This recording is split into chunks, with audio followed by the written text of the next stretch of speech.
नमस्कार मित्रांनो, आज आपण जाणून घेणार आहोत महाराष्ट्राची स्थापना कशी झाली, त्यामागचा संघर्ष काय होता आणि 1 मे हा दिवस महाराष्ट्र दिन म्हणून साजरा का केला जातो. आज आपण ज्या महाराष्ट्रात अभिमानाने राहतो तो महाराष्ट्र एका दिवसात तयार झालेला नाही.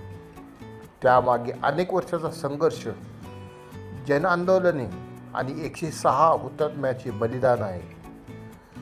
भारताला 15 ऑगस्ट 1947 रोजी स्वातंत्र्य मिळाल्यानंतर राज्याची पुनर्रचना हा महत्त्वाचा प्रश्न निर्माण झाला होता. अनेक लोकांची मागणी होती की राज्याची रचना भाषेच्या आधारावर होवी, जेणेकरून समान भाषा बोलणाऱ्या लोकांना एकत्र प्रशासन मिळेल. त्या काळात आजचा महाराष्ट्र आणि गुजरात मिळून बॉम्बे राज्य म्हणून ओळखले जात होते.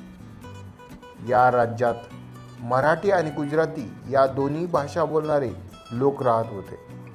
त्यामुळे प्रशासन आणि प्रतिनिधित्वाबद्दल अनेक अडचणी निर्माण झाल्या होत्या.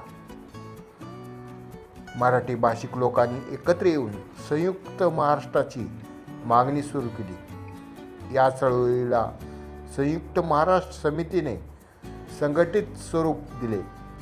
या आंदोलनात अनेक समाजसुधारक, साहित्यिक, पत्रकार, कामगार, शेतकरी आणि सामान्य नागरिक सहभागी झाले. ही चळवळ शांततेने सुरू झाली असली तरी पुढे ती तीव्र आंदोलनात बदलली. मुंबई महाराष्ट्रात समाविष्ट व्हावी ही जनतेची प्रमुख मागणी होती. विविध शहरांमध्ये मोर्चे, सभा आणि निदर्शने आयोजित करण्यात आली. या आंदोलनात अनेक ठिकाणी पोलिसांनी गोळीबार केला.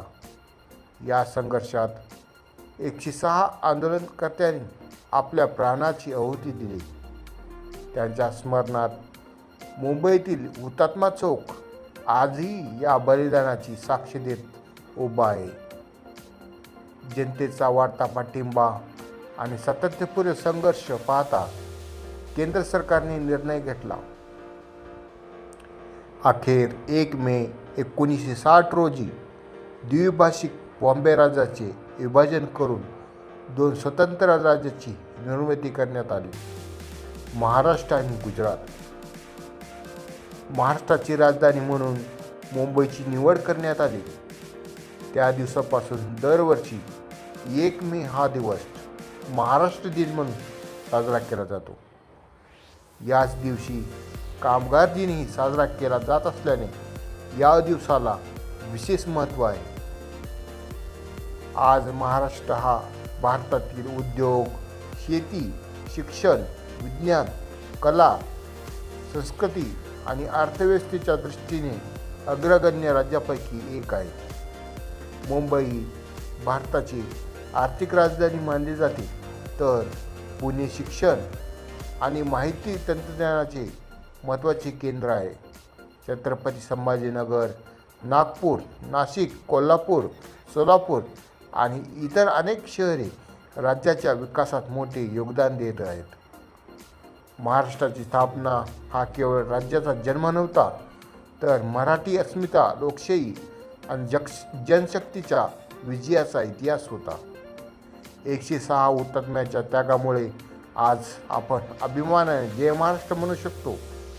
चला, महाराष्ट्र दिनानिमित्त त्या हुतात्म्यांना विनम्र अभिवादन करूया आणि आपल्या राज्याच्या प्रगतीसाठी आजही आपले योगदान देण्याचा संकल्प करूया. जय हिंद, जय महाराष्ट्र. व्हिडिओ आवडला असेल तर लाईक करा, शेअर करा आणि चॅनलला सबस्क्राईब करा.